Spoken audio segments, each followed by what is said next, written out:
pa zašto ne možeš otići i reći svojoj ženi? Jer ja znam svoju suprugu. Pizza, probudi se, nije dovoljno pečena. Što je to? To izgleda kao ravioli. Što?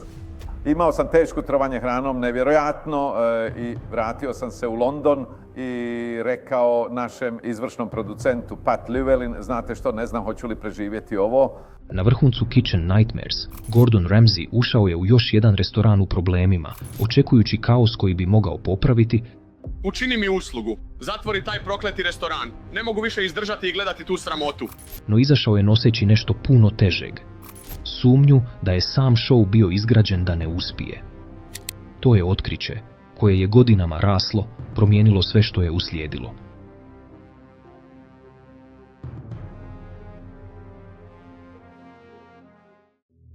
Show koji je postao fenomen. Kada je Kitchen Nightmares prvi put došao iz Velike Britanije, predstavio je format restauracije koji je bio istovremeno teatralan i praktičan, temeljen na jednoj hitnoj obećanju. Restoran u propadanju mogao bi se spasiti s disciplinom, iskrenošću i brzinom. Reputacija Gordona Ramsaya kao zahtjevnog kuhara odmah je dala seriji autoritet, no njegova televizijska moć dolazila je iz nečega složenijeg od same ljutnje. Gledatelji su se vraćali jer je on kuhinjski disfunkcionalnost prevodio u ljudsku dramu, otkrivajući strah, ego, poricanje i ponos, dok je još uvijek gurao prema vidljivoj transformaciji. Kada je američka verzija krenula 2007. godine, ta formula brzo je rasla jer je kombinirala realizam uslužne industrije s emocionalnim ritmom priče o spašavanju. Restorani su preuređeni, jelovnici su prepisani, osoblje je retrenirano, a vlasnici su morali suočiti se sa navikama koje su skrivali iza izgovora godinama. Na ekranu obrazac je izgledao dovoljno ponovljiv da postane fenomen, a dugo su ga podržavali ocjene i kulturni utjecaj. Ipak, ispod pljeska, tiha kontradikcija je rasla, jer uspješne epizode nisu uvijek postale uspješni biznisi nakon što su snimanja završila. Brojevi koji su tiho razbili iluziju. Kako je popularnost šova rasla, počela je izlaziti teža istina iza montiranih pobjeda, a ona je nosila veći teret od bilo kojeg sukoba pred kamerama. Veliki broj restorana koje je Ramsay pokušao spasiti na kraju je zatvoren, a taj obrazac nije samo oslabio narativ o uspjehu šova, već je doveo u pitanje samu premisu da bi kratka intervencija mogla donijeti trajnu promjenu. Za gledatelje, zatvaranje je možda izgledalo kao loša sreća ili loše izvršenje. Za Ramsaya to je sve više izgledalo kao dokaz da format sam po sebi ima ograničenja koja nijedna količina intenziteta nije mogla prevladati. Duboki problem bio je u vremenu. Televizijska produkcija mogla je otkriti lošu hranu, retrenirati osoblje, preurediti blagovaonicu i prisiliti emocionalna suočavanja u nekoliko dana, ali nije mogla pouzdano riješiti dugove, teške uvjete zakupa, pad potražnje u lokalnoj zajednici ili vlasničke navike koje su se vraćale čim su kamere nestale. Nezavisno praćenje nakon snimanja potvrdilo je ovaj strukturni problem, pokazujući da su mnogi restorani zatvoreni otprilike godinu dana nakon snimanja, što je učinilo te neuspjehe teže odbaciti kao izolirane iznimke, a lakše ih je čitati kao ponavljajući rezultat neriješenih poslovnih temelja. Ta distinkcija bila je važna, jer Ramsay nije samo igrao ulogu, već je povezivao svoje ime i vjerodostojnost s svakim spašavanjem. Kako se povećavala razlika između dramatičnih transformacija i dugoročnog preživljavanja, osnovno obećanje šova postalo je teže nositi bez preispitivanja u što zapravo traži od publike da vjeruje. Iza kamere cijena je postajala osobna. Profesionalna frustracija bila bi dovoljna sama po sebi, ali fizički i emocionalni troškovi snimanja postajali su nemogući za Ramsaya da ignorira. Svaka epizoda zahtijevala je da uđe u kuhinje u kojima loša higijena, pokvareni sastojci i nepažljivo rukovanje hranom nisu bili dramske pretjerivanja, već svakodnevna stvarnost. Kada je na kameri kušao jela, nije samo reagirao za televiziju, jer je u nekim slučajevima izlagao sebe stvarnim zdravstvenim rizicima koji su ga izvještavali kao bolesnog tijekom produkcije. Psihološki pritisak bio je još dublji, jer je show ponavljao isti bolan ciklus u različitim oblicima. Ramsey bi stigao s hitnošću, identificirao očite neuspjehe, gurao vlasnike prema odgovornosti i ulagao stvarni napor u preokret, da bi kasnije saznao da su neki brzo povratili svoje stare navike kad je pritisak snimanja nestao. Format spasa temeljen na transformaciji počeo je, iz njegove perspektive, izgledati kao petlja privremenog pristanka, a zatim predvidljive propasti. Ono što je ovaj ciklus činilo posebno korozivnim bio je nesrazmjer u ulozi. Ramsey je pristupao radu kao kuhar koji štiti standarde i kupce, dok su neki vlasnici proces tretirali kao publicitet, pregovaranje ili izvedbu. S vremenom se emocionalna atmosfera pomaknula od oštrih mentorskih savjeta prema ponovljenom razočaranju, a ta promjena postavila je pozornicu za susret u Francuskoj koji će prisiliti sve što je potiskivao u jedno jasno odlučivanje. Francusko skijalište i trenutak sloma. Kad je Ramsey stigao do restorana na skijalištu na jugu Francuske, već je bio suočen s arogancijom, poricanjem i kaosom u mnogim oblicima. Ali ovaj slučaj dotaknuo je drugačiju žicu, jer se disfunkcija činila manje slučajnom, a više namjernom. Poslovanje je bilo smješteno u zatvorenom okruženju, gdje su gosti skijališta imali ograničene alternative, a ta neravnoteža činila se kao da je vlasniku dopuštala da poslužuje lošu hranu po napuhanih cijenama bez straha od gubitka kupaca. Za Ramseya ovo nije bio samo borbeni operater koji donosi loše odluke pod pritiskom, jer se činilo da je to poslovni model izgrađen na iskorištavanju udobnosti umjesto na sticanju povjerenja. Ta distinkcija promijenila je emocionalnu temperaturu spašavanja. Ramsey je mogao raditi s neiskustvom, panikom, pa čak i tvrdoglavosti, jer su ti nedostaci još uvijek ostavljali prostor za učenje, ali ravnodušnost prema kupcima izravno je kretala protiv vrijednosti koje je vjerovao da restoran treba štititi. Kako je snimanje napredovalo, vlasnikovo otpor stvarao je osjećaj da proces više nije intervencija, nego kazalište, s Ramseyem koji nudi stručnost nekome tko nije poštovao kritiku, niti je imao namjeru promijeniti se nakon što kamere odu.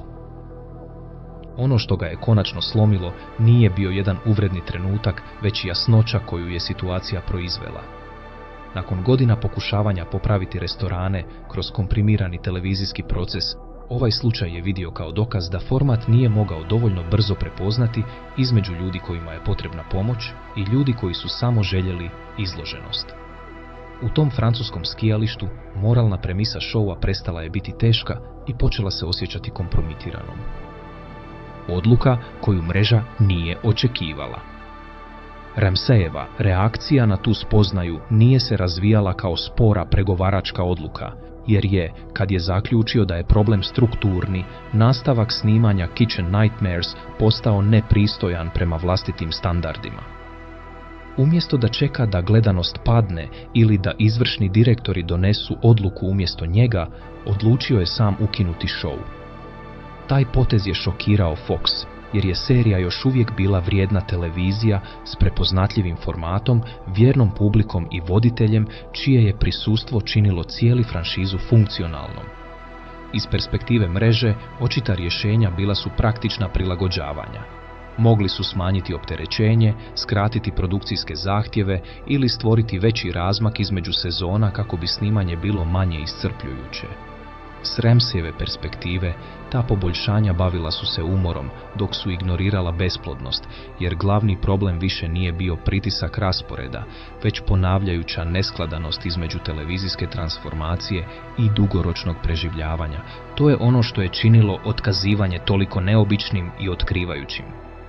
Ramsey nije napustio propali show, on je odstupio od uspješnog, jer više nije vjerovao da format dosljedno ispunjava ono što je tvrdio. U tom smislu, odluka nije bila dramatičan izlazak, već profesionalna crta u pijesku, a postavila je sljedeće pitanje u industriji. Može li se koncept rekonstruirati bez ponovnog upadanja u istu zamku? Neuspjela zamjena i što je to dokazalo? Fox je na kraju pokušao očuvati format spašavanja restorana lansiranjem 24 Hours to Hell and Back, redizajnirane verzije koja je obećavala brzinu, novitet i kontroliraniju produkcijsku strukturu. Format je promijenio važne mehanike, uključujući skraćeni vremenski okvir i elemente tajne intervencije, ali ti su se izmijenjeni aspekti nisu riješili dublji problem koji je natjerao Ramseya da napusti Kitchen Nightmares u prvom redu. Kraća intervencija mogla je stvoriti oštriju televiziju, no također je učinila značajnu transformaciju još kompresiranijom i manje uvjerljivom. Gledatelji su i dalje uživali u Ramseyevoj prisutnosti i spektaklu pritiska na preokret, ali narativ se često osjećao ubrzanim, kao da je show ponovno stvarao oblik spašavanja bez vraćanja emocionalne i praktične dubine koja je izvorno činila format privlačnim. Revizirani oblik liječio je simptome iscrpljenosti, dok je središnja kontradikcija ostala netaknuta. Ta kontradikcija postala je jasnija kako je zamjena propala u pokušaju da odgovori na utjecaj originala. Umjesto da dokaže da je koncept beskonačno prilagodljiv, slabiji prijem naglasio je koliko Kitchen Nightmares ovisi o krhkoj ravnoteži između konflikta, vjerodostojnosti i stvarnih promjena. Pokušajem da popravi format, zamjena je nenamjerno potvrdila Ramseyeve ranije zabrinutosti. Televizija o spašavanju restorana mogla je biti redizajnirana, ali nije lako mogla pobjeći od ograničenja ugrađenih u samu intervenciju. Pandemija kao reset i povratak s novom logikom. Kontekst se dramatično promijenio nakon što je pandemija COVID-19 uzdrmala ugostiteljsku industriju u mjeri koju nijedan format makeovera nije mogao predvidjeti, a ta promjena ponovno je otvorila pitanje koje je Ramsey jednom zatvorio. Diljem Sjedinjenih Država i šire, restorani s kompetentnim vlasnicima, lojalnim kupcima i godinama stabilnosti iznenada su se borili za opstanak protiv zaključavanja, manjka radne snage, inflacije i promijenjenog ponašanja potrošača. Kriza je stvorila novu kategoriju poslovanja u problemima, onu koju manje definira poricanje ili zanemarivanje, a više vanjski udar. Ta distinkcija bila je važna jer je bila bliža vrsti misije spašavanja u koju je Ramsey još uvijek mogao vjerovati. Kada se Kitchen Nightmares vratio 2023. godine, logika odabira činila se više usmjerenom na restorane s predanošću, radnom etikom i temeljima koji se mogu oporaviti, nego na sukobe izgrađene oko vlasnika koji su se opirali svakom obliku odgovornosti. Ton se također promijenio s većim naglaskom na rješenju problema i manjom ovisnošću o eksplozivnim sukobima kao glavnom motoru drame. Praktično gledano, povratak je izgledao kao pokušaj popravljanja izvorne premise promjenom uvjeta pod kojima je radio. Ramsey nije samo pomagao restoranima da ponovo pokrenu svoj zamah, već je testirao može li format spašavanja ponovno steći vjerodostojnost kada je prepreka bila okolnost, a ne ravnodušnost. Taj eksperiment, više nego nostalgija, dao je povratku pravu težinu. Što je otkazivanje stvarno značilo? Na kraju, otkazivanje Kitchen Nightmares nije bilo samo reakcija na stres, sukobe ili jednog nemogućeg vlasnika, jer su ti pritisci postojali godinama. Bio je to dublji obračun s granicama samog televizijskog spašavanja. Ramsey je mogao poboljšati jelovnike, preurediti prostore, retrenirati timove i prisiliti iskrenost u prostorije koje su je izbjegavale predugo, ali nije mogao pouzdano izbrisati dugove, prepisati lokalnu ekonomiju ili jamčiti promjenu karaktera nakon što produkcija završi. Ta praznina između vidljive transformacije i trajnog preživljavanja postala je skrivena pukotina šova, a Ramsey je na kraju odlučio tretirati to kao pitanje integriteta, a ne kao produkcijsku neugodnost. Odlaskom je štitio više od svoje energije. Odbijao je nastaviti prodavati sigurnost u formatu koji je često donio samo privremeni zamah. Otkazivanje je stoga djelovalo kao osobna samopomoć, ali i neobično iskrena kritika obećanja reality televizije da može popraviti kompleksne biznise u nekoliko dana. Ono što je završilo Kitchen Nightmares nije bio jedan ispad, već teža istina o tome što kamere mogu promijeniti, a što ne mogu. Ako obnova uspije, možda će dokazati da spašavanje najbolje djeluje kada hitnost susreće vlasnike spremne boriti se za ono što je ostalo.